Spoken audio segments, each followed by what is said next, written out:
What's up, YouTube? This your boy B-Boy Shine TV, and tonight I'll go my WWE Smackdown review and highlights. So if you guys are new to the channel, make sure you guys please hit that like button, subscribe to my channel for more wrestling content because I'm on the road to 6K. Follow my social media down below in the description, and let's get started. Now, WWE Smackdown was a decent show. That's all I gotta say. WWE Smackdown kicks off with Then, Now, Forever Together on the screen. We cut to a video package hyping up the King and Queen of the Ring tournaments. In the arena, we cut to a different clips of LA Knight, Tama Tonga, Jay Cargill, Nia Jax, Randy Orton, and Carmelo Hayes and Cody Rhodes entering the arena. Live in the arena, Bianca Belair's music hits and out she comes for the first match of the night. So we get a King so we get a Queen of the Ring match. Bianca Belair versus Tiffany Stratton. And this match right here, I might as well say in my opinion, this was a good match. In my opinion, this was a good match. The bell rings, we are underway. Chance of EST from the crowd, and Bianca Belair gets Tiffany in the corner, but the referee breaks it up. Tiffany slaps Bianca Belair in the face. Bianca Belair goes for a clothesline, but Tiffany Stratton ducks and she pulls Bianca Belair down onto the mat using her hair. Bianca Belair gets to her feet and slaps Tiffany Stratton in the face and takes her down with a waist lock. Bianca Belair goes for a cover, but Tiffany Stratton kicks out. Bianca Belair with a shoulder tackle, and she runs to the ropes, but kicked by Tiffany Stratton. Tiffany Stratton runs towards Bianca Belair, but Bianca Belair hits her with a gut buster. Bianca Belair holds her left knee and hits Tiffany Stratton with a moonsault. She goes for the cover, but Tiffany Stratton kicks out. Bianca Belair throws Tiffany Stratton into the corner and climbs the second rope, hitting her with right hands, but Tiffany Stratton escapes under her. She grabs Bianca Belair by the braid, but Bianca Belair pulls her into the turnbuckle, and Tiffany Stratton falls to the outside. Bianca Belair on the ring apron, but Tiffany Stratton grabs her by the braid and pulls her down, and Bianca Belair's legs gets caught in the second rope. Tiffany Stratton throws her knee first into the ring steps. So we go to commercial break. Back from commercial, Tiffany Stratton with a modified leg lock onto Bianca Belair in the ring, but Bianca Belair makes it to the bottom rope. Tiffany Stratton grabs her by the leg, but Bianca Belair kicks her away and to the outside of the ring. Tiffany Stratton grabs Bianca Belair by the leg, but Bianca Belair pulls Tiffany Stratton face first into the ring post. Tiffany Stratton rolls back into the ring, and Bianca Belair with a shoulder tackle. A body slam by Bianca Belair followed by a fall away slam. Bianca Belair throws Tiffany Stratton to the ropes and hits her with a spine buster. She goes for the cover, but Tiffany Stratton kicks out. Bianca Belair with a forearm, and she goes for the kiss of death, but Tiffany Stratton lands on her feet, and Tiffany Stratton trips Bianca Belair onto the second rope. A double stomp by Tiffany Stratton.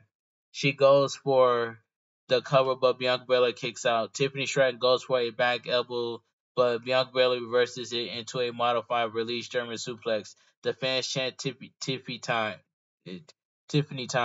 and this is awesome. Bianca Belair grabs Tiffany Stratton but Tiffany Stratton holds onto the ring apron. The referee is distracted, and Tiffany Stratton hits her with a rake to the eyes and a sliding clothesline. She goes for the prettiest moonsault ever, but Bianca Belair trips her up on the top rope. Bianca Belair hits her with a kiss of death. She goes for the cover and gets the pin. The winner of the match, Bianca Belair. This was a good match to kick off the show. This was a good match. Kathy Kelly is in the ring with Bianca Belair after the match. Bianca Belair tells her that her knee is not 100%, but she did not because the EST is making its excuse. She is the strongest, roughest, toughest, quickness. The fans chant EST, and she tells them that next week, injury or not, nothing is stopping her from becoming queen of the ring. Okay, we see a clip of last week's show when Nick Aldis announced that Cody's next opponent would be Logan Paul. We see Logan Paul walking backstage, and as he is about to enter the locker room of Nick Aldis, out steps LA Knight. Both men go face to face, and Nick Aldis comes out of his locker room, and he asks Logan Paul to enter his locker room. Very good opening match. I'm not surprised that Bianca Belair got the win because they do her against Jade Cargill, but Tiffany Stratton will have been a great winner. Her too. Here too. Anyway, let's move on. Commercial break. Byron Saxton is backstage with Jade Cargill. She tells him that she heard all about Nia Jax, the interestable force, but to Jade Cargill, she is just in her way. And in comes Bianca Belair, and Jay Cargill congratulates her on her win. Jay asks about her knee, and Bianca Belair says it will be fine. If she has to stand in the ring across from her, Jade Cargill tells her to take it one match at a night and walks away. We see a clip of SmackDown last week involving the Bloodline where Solo Sikoa told Paul Heyman that he spoke with Roman Reigns, and until Roman Reigns comes back, he is in charge of the Bloodline. Back in the arena, the Bloodline are backstage, and Solo Sikoa tells Tonga, it is time to go. Paul Heyman asks Solo if he has spoken with Roman Reigns today. Solo tells him all the time and walks away. Kathy Kelly is backstage with LA Knight. He tells her the bloodline is not looking as good as they used to, but Tama Tonga can get introduced to the BFT and he will go to the King of the Ring and be introduced the crown. And in comes Carmelo Hayes, who tells LA Knight he can introduce him to SmackDown and how he was the first round draft pick. LA Knight asks him if he remember who the first round draft pick was when Tom Brady when he was selected, and that's Carmelo's first mistake. Second is looking past Randy Orton. Carmelo Hayes says after tonight, the most important letters in the WWE will be him. LA Knight tells Carmelo if he wants to hear something real, he can hear this, and he says, with everybody saying and the fans chant LA Knight, yeah. Commercial break. So we get the King of the Ring tournament. LA Knight versus Tama Tonga, accompanied by the Bloodline. And this match right here, this was okay for what it was. The fans chant LA Knight, the bell rings, we are underway. LA Knight with a right hand. He throws Tama Tonga to the ropes and a back elbow by LA Knight. He goes for a body slam, but Tama Tonga lands on his feet and he gets LA Knight in a sleeper hold. But LA Knight flips him onto the mat. LA Knight throws Tama Tonga to the ropes and Tama Tonga with a clothesline. The fans chant, we want Roman, and Tama Tonga throws LA Knight to the outside. LA Knight gets back in the ring and he hits Tama Tonga with a clothesline. A back body drop by LA Knight and he stomps on Tama Tonga in the corner. A running knee to the face by LA Knight, and we see Solo Sikoa get onto the ring apron and does Toa Loa that distracts LA Knight, and Tama Tonga hits him from behind. Tama Tonga throws LA Knight shoulder first into the ring post, and LA Knight falls to the outside of the ring. So we go to commercial break. Back from commercial, a clothesline from Tama Tonga onto LA Knight in the ring. Tama Tonga climbs the top rope and goes for a splash, but LA Knight moves out of the way. Right hand by LA Knight and a flying clothesline takes Tama Tonga down. He clotheslines Tama Tonga to the outside of the ring and slams him face first onto the ring apron. LA Knight throws him back into the ring. He throws Tama Tonga to the ropes in a pop-up power slam, followed by a jumping elbow by LA Knight. He goes for the BFT but Tonga Loa pulls Tama Tonga to the outside of the ring. LA Knight with a baseball slider onto Tonga Loa, and he throws Tama Tonga back into the ring. LA Knight looks at Solo Sikoa and tells him to hit him, but Solo Sikoa doesn't. LA Knight gets back in the ring, and Tama Tonga slams LA Knight face first onto the mat. He goes for the cover and gets the pin. The winner of the match, Tama Tonga. This match was okay for what it was.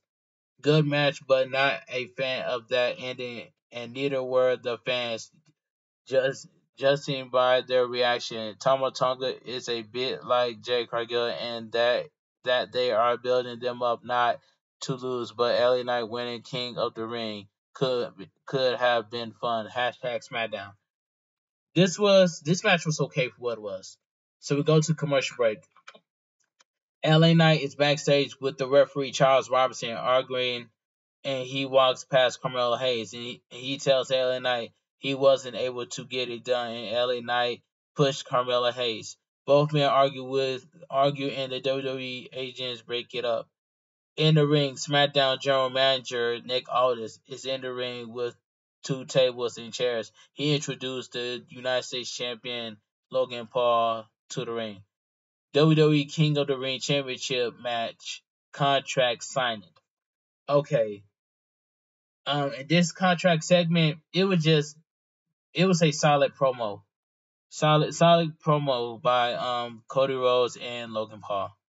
Logan Paul comes down with his entourage. Logan Paul sits in one of the chairs, and Nick Aldis introduced the undisputed WWE champion Cody Rhodes. Logan Paul is seen whispering into the ear of someone that is with him. Cody Rhodes' music hits, and now he comes to the ring wearing a suit. Cody gets in the ring to a loud ovation from the crowd.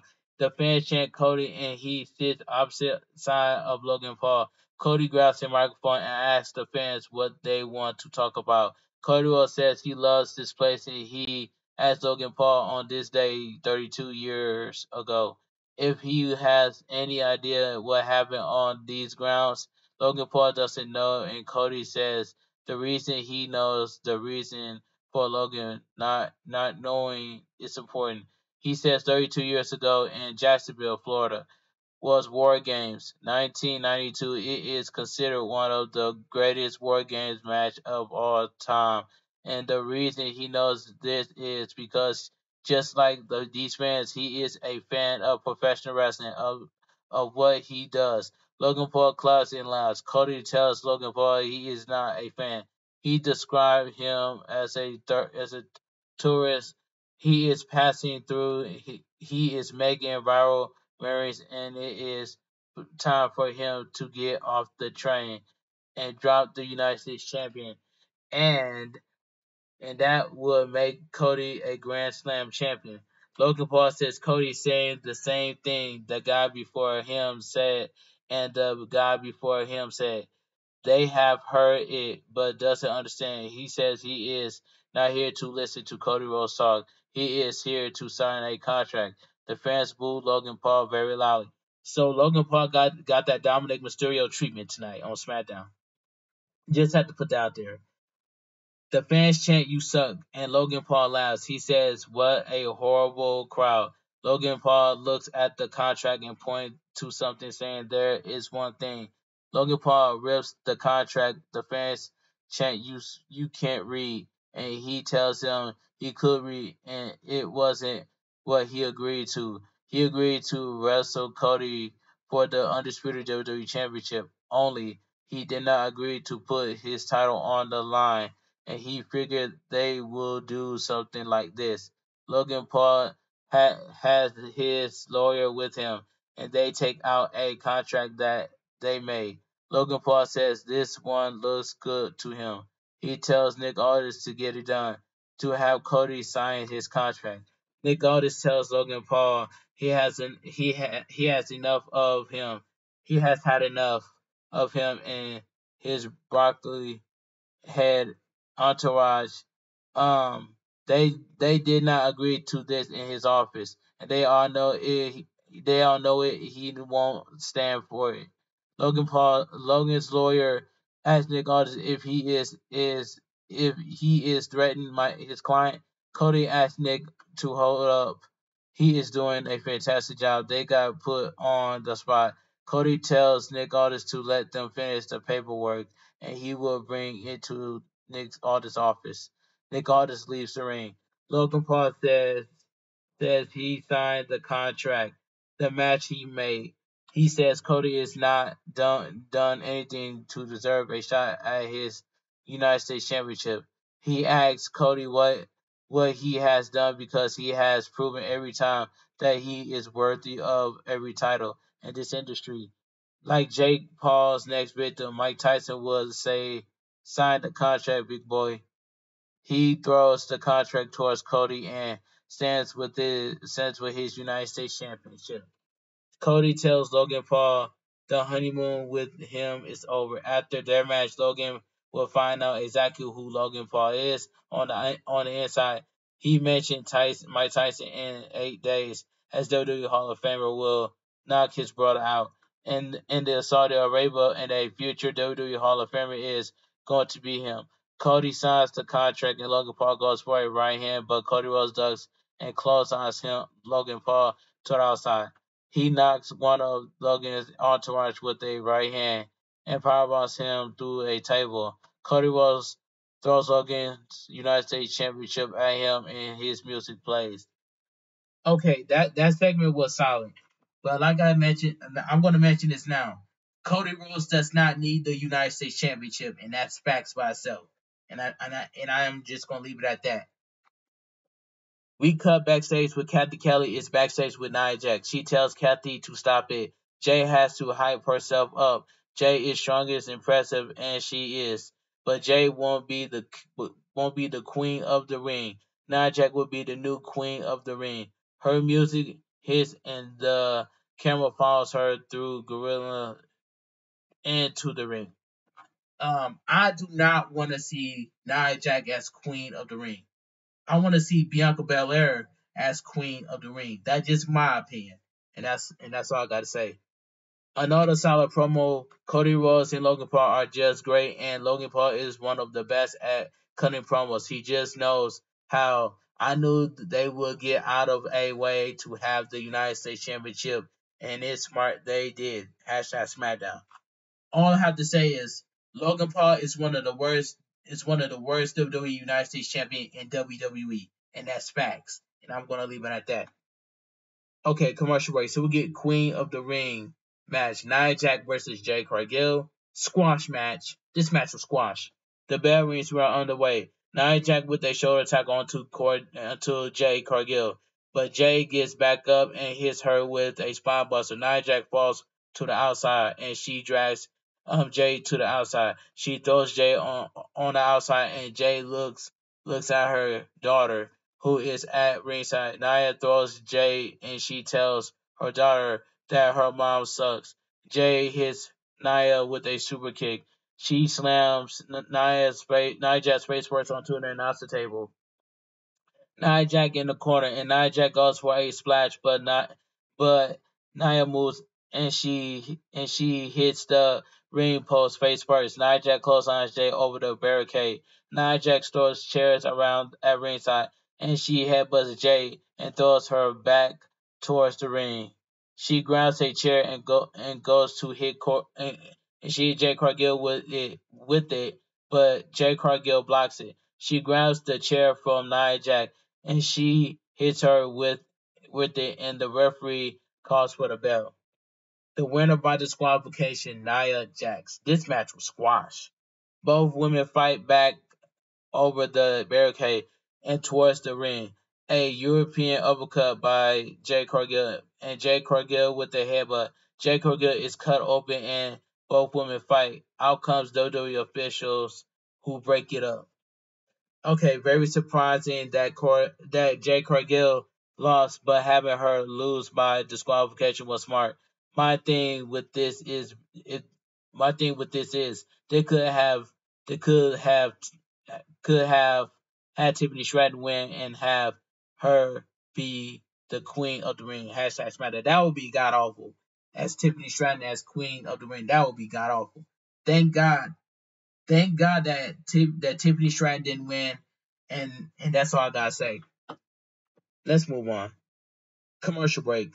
So we get tag team match: DIY versus Angel and Humberto. And this tag team match, this was pretty good. Pretty good tag team match. Austin Theory and Grayson Waller are on commentary. The bell rings and we are underway. Gargano and Humberto start the match. An armbar by Humberto and Humberto with a suplex. He runs towards Gargano, but Gargano with a back elbow. Gargano with the Hurricanrana and Tommaso is tagging. They double team Humberto. In comes Angel, and they double team him and clothesline Angel and Humberto to the outside. Tommaso throws Humberto back into the ring, and Angel is tagging. Tommaso throws Humberto to the ropes, but Humberto reverses it, and Angel lowers the middle rope, and Tommaso falls to the outside. So we go to commercial break. Back from commercial, Angel and Tommaso are in the ring. Humberto super kicks Gargano on the outside of the ring. Tommaso with chops and a right hand onto Angel, but Angel grabs Tommaso's leg and he tags Humberto and they double team Tommaso. Humberto goes for the cover, but Tommaso kicks out. Humberto goes for a suplex, but Tommaso blocks it and he lands a suplex. Gargano is tagging and in comes Angel. Gargano knocks them both down. A spear by Gargano onto Humberto and a suicide dive onto Angel on the outside. Santos Escobar gets on the ring apron. Gargano gets on the top rope. Electro Lopez trips Gargano off the top rope. The referee tells Electra and Escobar to leave. DIY hit Humberto with meet me in the middle. Gargano goes for the cover and gets the pin. The winner of the match, DIY. This tag team match, this was this match was pretty good. This tag team match was pretty good for what it was. Okay, Corey and Wade Barrett talk about the QR codes which keeps flashing on the screen, and one of them lead to a video which airs on WWE's Twitch channel. I seen that yesterday, just like I saw it on TikTok. Byron Saxton is backstage with AJ Styles. Tells Byron Saxton tells AJ Styles that his match at Backlash was unbelievable. He was close and he lost. He had a chance to redeem himself. King of the Ring tournament and he lost to Randy Orton. He asks where he goes from here, and he says next week he goes to Nick Aldis' office and they find out where he goes from there. AJ walks away and we cut to the ring. Randy Orton music hits and now he comes for his match. Grayson Waller said something I actually agree with. He said DIY peaked in college and that they just aren't cutting it on the main roster. I agree with him about that for some reason. I'm just not a fan. Still not had a match. Hashtag Smackdown. Commercial break. Byron Saxton is backstage with Bailey and in comes Piper Niven and Chelsea Green. Bailey looks at them and Chelsea Green says Bailey is the reason Piper Niven lost last week. Bailey tells her she will see her in the ring next week. So we get the main event. So we get the King of the Ring match. Randy Orton versus Carmelo Hayes. And trust me, this match was amazing. This was a good main event match right here. The bell rings and we are on the way. Randy Orton goes for a right hand, but Carmelo Hayes ducks and he kicks Randy Orton from behind. He slaps Randy Orton behind the neck and Carmelo Hayes pushes Randy Orton. Randy Orton with a right hand, he throws Carmelo Hayes shoulder first into the ring post. He hits him with several European uppercuts. Randy Orton throws Carmelo Hayes to the outside of the ring, and he slams him face first into the announcer table. He lifts Carmelo Hayes up, but Carmelo Hayes lands on the announcer table, and Randy Orton holds his face. Randy Orton trips Carmelo Hayes up on the announcer table. Randy Orton with a headbutt. He slams Carmelo Hayes onto the announcer table twice, and the fans chant one more time. Randy Orton looks at the crowd, and he slams Carmelo Hayes onto the announcer table and a fan's chair. So we go to commercial break. Back from commercial, Carmelo Hayes with kicks onto Randy Orton's leg in the ring. He goes for a kick onto Randy Orton's leg, but Randy Orton moves out of the way. Randy Orton with a clothesline. He goes for a snap power slam, but Carmelo Hayes holds on onto the top rope, and Randy Orton falls to the mat. Carmelo Hayes goes for a kick, but Randy Orton moves out of the way and he hits Carmelo Hayes with a snap power slam. He goes for the cover, but Carmelo Hayes kicks out. Randy Orton goes for the DDT, but Carmelo Hayes with a kick to the knee, and he hits Randy Orton with a double knees to the face. He goes for the cover, but Randy Orton kicks out. Carmelo Hayes with right hands onto Randy Orton's left knee. He climbs to the top rope and jumps. Randy Orton ducks. Carmelo Hayes lands on his feet. Randy Orton hits him with a DDT. The fans chant RKO, and Randy Orton gets to his feet. Randy Orton goes for the RKO. Carmelo Hayes grabs him by the tights and goes for the cover. Randy goes for the cover, but Randy Orton kicks out. Carmelo Hayes with a springboard off the second rope, but Randy Orton hits him with an RKO. He goes for the cover and gets the pin. The winner of the match, Randy Orton. This was a good match. Captain Kelly is in the ring with Randy Orton, and Tama Tonga music hits, and now comes the Bloodline. Randy Orton tells them to hold on. He asks if the Bloodline will come out and try to intimidate him, but they must have forgotten who he is, and he is Randy Orton, a 14-time World Heavyweight Champion and soon to be King of the Ring. He tells Tama Tonga that next week he will introduce his foot of his you know what, and after that he will reintroduce him to the three most deadly dangerous ladders in the WWE. RKO. Randy Orton throws the microphone and his music hits with SmackDown going off the air. Good match. Good match, but Carmelo Hayes looked like a child next to Randy Orton. Still a good match. A nice RKO to win the hashtag SmackDown, and WWE SmackDown goes off the air. Alright, like I said before, now WWE SmackDown was a decent show. If you guys enjoy my WWE SmackDown review highs, please give this video a big fat thumbs up. Comment down below what are you guys on what are your thoughts on SmackDown. If you guys are new to the channel, hit that like button, subscribe to my channel for more wrestling content because I'm on the road to 6K. Share the video. I want you guys to have a good night. Stay safe and always stay positive. Kept your crew, kept your kings, too sweet. I'm out of here. Gang. Mwah. Bang. Too sweet. Gang.